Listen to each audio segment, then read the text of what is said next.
सुनील सारे आप सभी का सारे क्लास पे स्वागत करता हूँ। तो आइए आज देखते हैं संविधान। ठीक है दोस्तों, आज हम लोग देखते हैं संविधान। संविधान का आज का टॉपिक है संविधान की भूमिका अथवा परिचिका। ठीक है दोस्तों, संविधान की भूमिका अथवा परिचिका। ठीक है, ये देखते हैं। संविधान की भूमिका अथवा परिचिका को कहा जाता है, को कहा जाता है।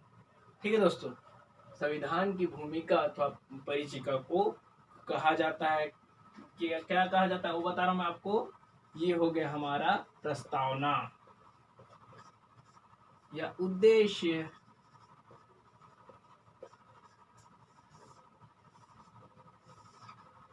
ठीक है, याद रखिएगा इतना। संविधान की भूमिका अथवा परिचिका को कहा जाता है। उसके बाद ये हमारा एरो का निशान, कृपया एरो के निशान को ध्यान दीजिएगा। प्रस्तावना या उद्देश्य। तो हम आज देखते हैं पारित। कब पारित हुआ था?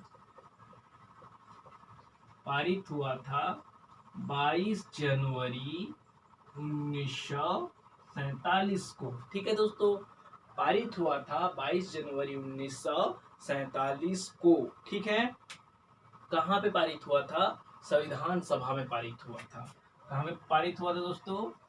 संविधान सभा में।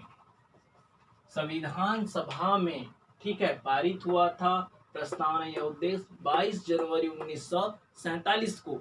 जो इसकी जो भाषा है, ठीक है, इसकी जो भाषा है वो कहाँ से लिया गया है बोलने से? ऑस्ट्रेलिया से लिया गया है। इसकी जो भाषा है, भाषा, ठीक है, ऑस्ट्रेलिया से लिया गया है। ऑस्ट्रेलिया से लिया गया है।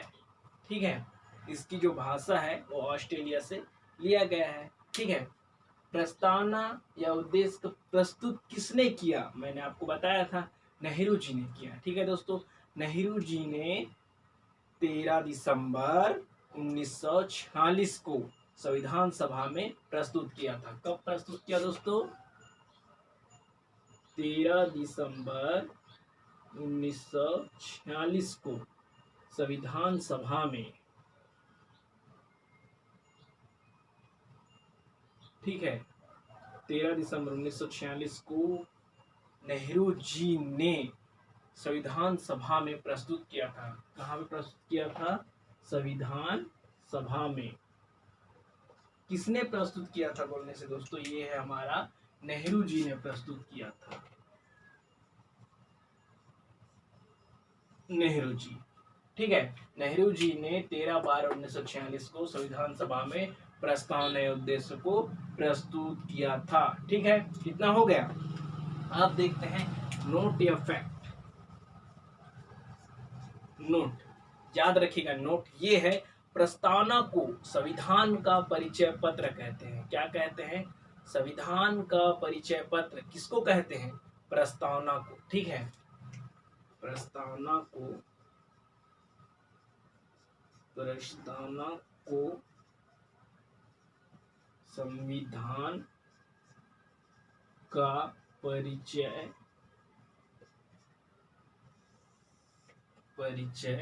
पत्र, ठीक है, परिचय पत्र कहते हैं। ठीक है, प्रस्तावना को संविधान का परिचय पत्र कहते हैं। इसमें ऐसा क्वेश्चन पूछा जाता है, संविधान का परिचय पत्र किसे कहते हैं? तो आपको याद होना चाहिए, प्रस्तावना को संविधान का परिचय पत्र कहते हैं। ठीक है, और एक चीज मैं आपको बताना चाह रहा हूं, प्रस्तावना संविधान के उद्देश्यों को बताता है। क्या बताता है? प्रस्तावना जो है संविधान के उद्देश्यों को बताता है। ठीक है, प्रस्तावना जो है, प्रस्तावना संविधान के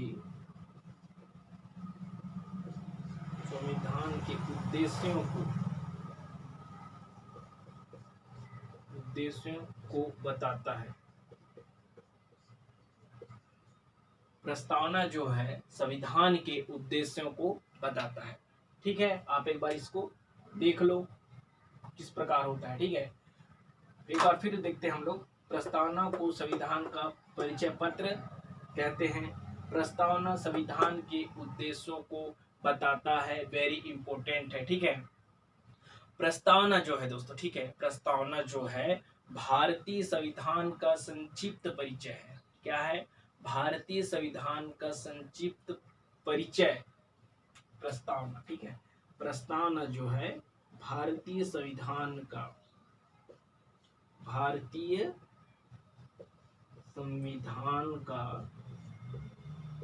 संविधान का संक्षिप्त परिचय है।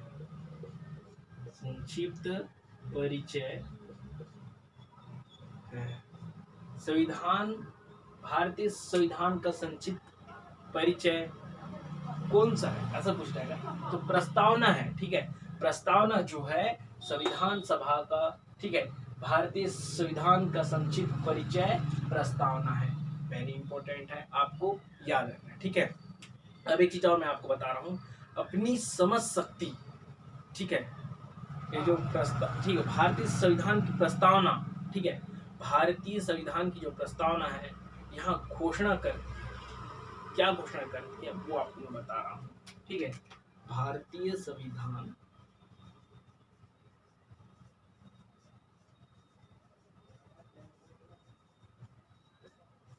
ठीक है, भारतीय संविधान की जो प्रस्तावना है यहाँ घोषणा करती है।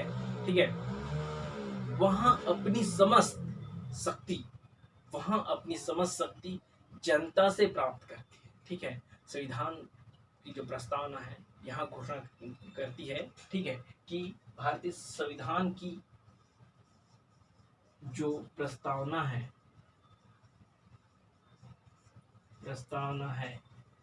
यहाँ घोषणा करती है, ध्यान सुनिएगा, यहाँ घोषणा करती है कि उसकी समझ शक्ति जनता से प्राप्त होती है। याद रखिएगा, यह है वेरी इंपॉर्टेंट। उसकी समझ शक्ति सीधे जनता से प्राप्त होती है ना, सीधे। ठीक है, इनडायरेक्टली नहीं है, डायरेक्टली जनता से प्राप्त होती है। इसलिए प्रस्तावना की शुरुआत हम भारत के लोग से होता है। इसलिए प्रस्तावना की शुरुआत जो है, प्रस्तावना की शुरुआत हम भारत के लोग से, हम भारत के लोग। ठीक है, प्रस्तावना की शुरुआत कैसे होती है? हम भारत के लोग, वो मैं आपको बता रहा हूँ। भारतीय संविधान की जो प्रस्तावना है यहाँ घोषणा करती है कि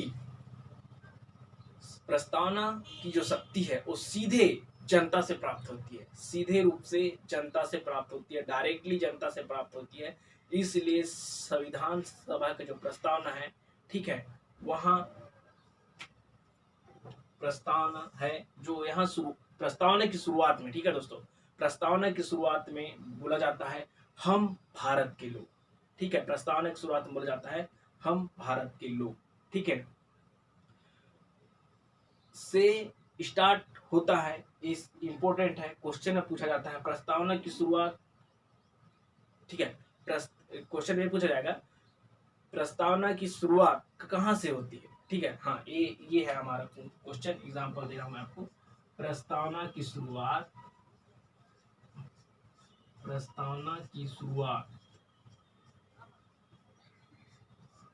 कहाँ से होती है, याद रखिएगा, प्रस्तावना की शुरुआत कहाँ से होती है, तो इसका आंसर है, राइट आंसर मैं आपको बता रहा हूं, प्रस्तावना की शुरुआत हम भारत के लोग। प्रस्तावना की शुरुआत कहाँ से होती है? हम भारत के लोग से होती है।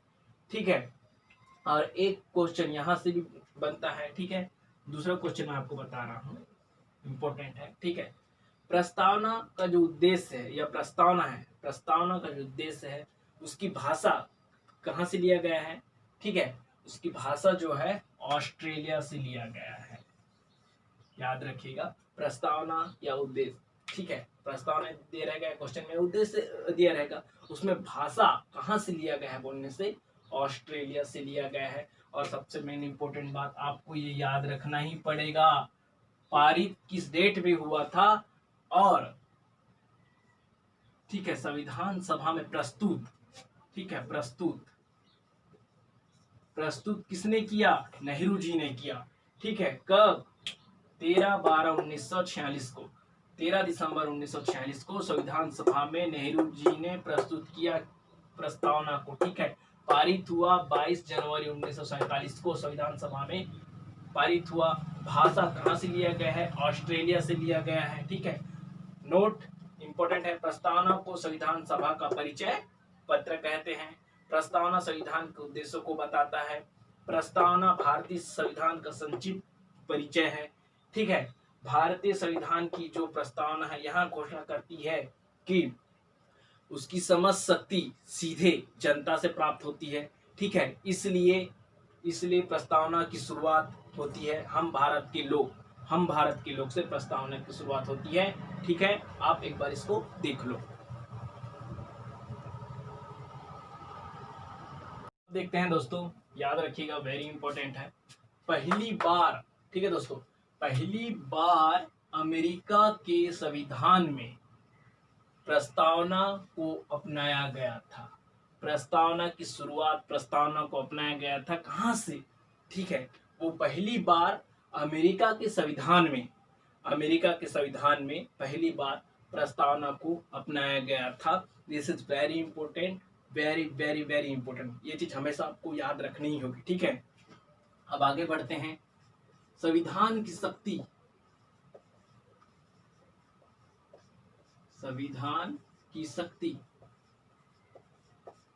ठीक है, संविधान की शक्ति का स्रोत क्या है, ठीक है, संविधान की शक्ति कहां से प्राप्त होती है, ठीक है। संविधान की शक्ति जो होती है दोस्तों जनता में नहीं होती है, ठीक है, याद रखिएगा। संविधान की शक्ति सीधे जनता से प्राप्त होती है ना, इसलिए जनता में निहित होती है। कहां से प्राप्त होती है, जनता में निहित होती है। संविधान की जो शक्ति है कहां से प्राप्त होती है, सीधे जनता से प्राप्त होती है। याद रखिएगा, क्वेश्चन में पूछा जा सकता है संविधान की शक्ति, ठीक है, जनता से, ठीक है। उसके बाद बहुत सारा ऑप्शन देगा, ये देगा, कुछ और देगा, तो उसका मेन है फैक्चुअल चीज आपको याद रखना पड़ेगा, जनता से, ठीक है, डायरेक्टली जनता से प्राप्त होती है, ये आपको याद रखना होगा, ठीक है। और एक चीज और बता रहा हूं मैं, संविधान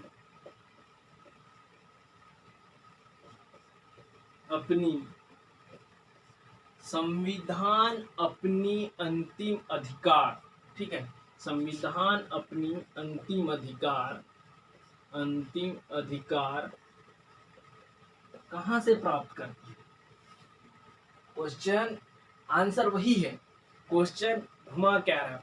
फर्स्ट बार पूछा गया था संविधान की शक्ति तो जनता में निहित होती है, अगले बार पूछा गया है संविधान अपनी अंतिम अधिकार कहां से प्राप्त करती है, तो उसका आंसर होती है जनता में निहित होती है, ठीक है। कहां से प्राप्त होती है दोस्तों, जनता से प्राप्त होती है, जनता से प्राप्त होती है, जनता से प्राप्त होती है। कहां से प्राप्त होती है, जनता से प्राप्त होती है, ठीक है। और सबसे मोस्ट इंपोर्टेंट है लोकतंत्र की सर्वोच्च शक्ति, ये भी है, ठीक है। आंसर एक ही है, क्वेश्चन अलग अलग आ रहा है, देखिए, लोकतंत्र की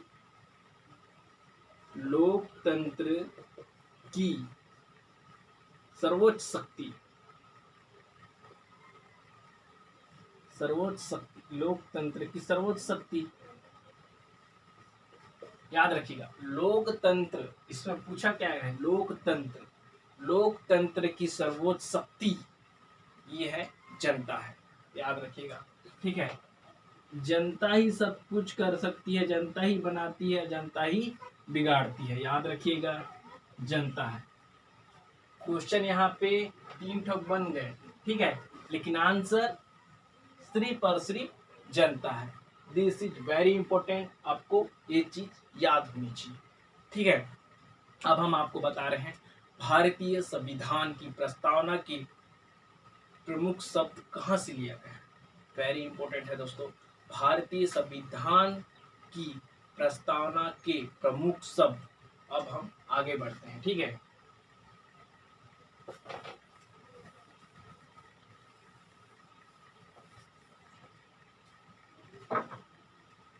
आज अगला टॉपिक है भारतीय संविधान की प्रस्तावना के प्रमुख शब्द।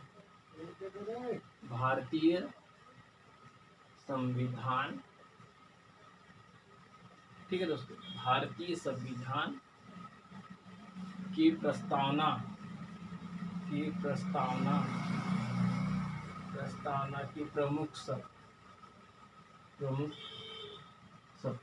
अब आगे बढ़ते हैं शब्दावली की ओर, ठीक है। जो शब्द का उच्चारण हुआ है, ठीक है, जैसे हम देखते हैं, हमें प्रस्तावना में सबसे पहले आया था हम भारत के लोग, तो हम लोग भारत के लोग से स्टार्ट करते हैं, ठीक है दोस्तों। पहला आया है हम भारत के लोग, हम भारत के लोग, ठीक है दोस्तों। हम भारत के लोग से स्टार्ट हुआ है, तो हम आपको बता रहे हैं हम भारत के लोग, ये जो शब्दावली है कहाँ से लिया गया है, कहाँ से लिया गया, वो भी वेरी इंपॉर्टेंट है। तो यहाँ अमेरिका के स्वतंत्रता संग्राम से लिया गया है। कहाँ से लिया गया दोस्तों? यहाँ अमेरिका के स्वतंत्रता संग्राम से लिया गया है, ये आपको याद होनी चाहिए। हम भारत के लोग, जो ये कहाँ से लिया गया है? अमेरिका के स्वतंत्रता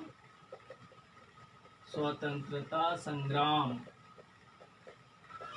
से लिया गया है।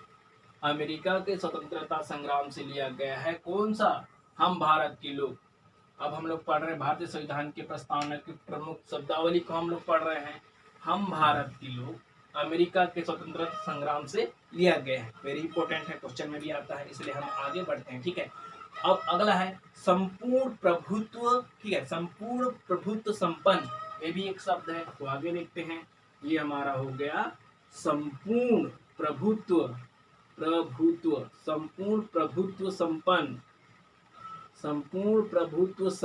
ठीक है दोस्तों, संपूर्ण प्रभुत्व संपन्न, ठीक है। इसका अर्थ है किसी बाहरी सत्ता के, ठीक है, इसका अर्थ होता है किसी बाहरी सत्ता के नियंत्रण, ठीक है, किसी बाहरी सत्ता के नियंत्रण से भारत जो है मुक्त होगा, ठीक है, किसी बाहरी सत्ता के नियंत्रण से भारत मुक्त होगा। इसका अर्थ होता है, पहला अर्थ देखते हैं, किसी बाहरी सत्ता से भारत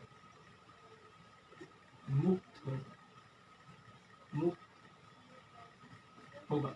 वेरी इंपॉर्टेंट है।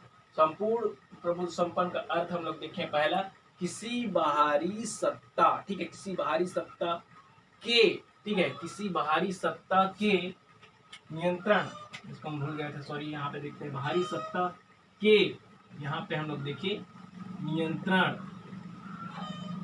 से, किसी बाहरी सत्ता के, ठीक है, नियंत्रण से भारत मुक्त होगा, ठीक है। संपूर्ण प्रभुत्व संपन्न का अर्थ है किसी बाहरी सत्ता के नियंत्रण से भारत जो है मुक्त होगा। वेरी इंपॉर्टेंट है, याद रखिएगा, ठीक है। इस प्रकार सेकंड देखते हैं भारत के संविधान का, ठीक है, भारत के संविधान में केंद्र व राज्यों के मध्य शक्ति का पृथक्करण किया गया है, ठीक है, परंतु राष्ट्रीय हित में और राष्ट्रहित के मुद्दों पर केंद्र राज्यों की शक्तियों का हस्तक्षेप कर सकते हैं। ये है इसका अगला, ठीक है। तो आज के लिए हम यहीं तक देखे रहते हैं, संपूर्ण प्रभुत्व संपन्न, ठीक है दोस्तों। नेक्स्ट वीडियो में हम प्रस्तावना के जो प्रमुख शब्द हैं उसको देखेंगे, ठीक है। इसके आगे हम लोग देखे हैं, तब तक के लिए आप इस सब डेटा को याद रखें। अगला टेस्ट बहुत जल्द ही आ रहा है, ठीक है। जय हिंद, जय भारत।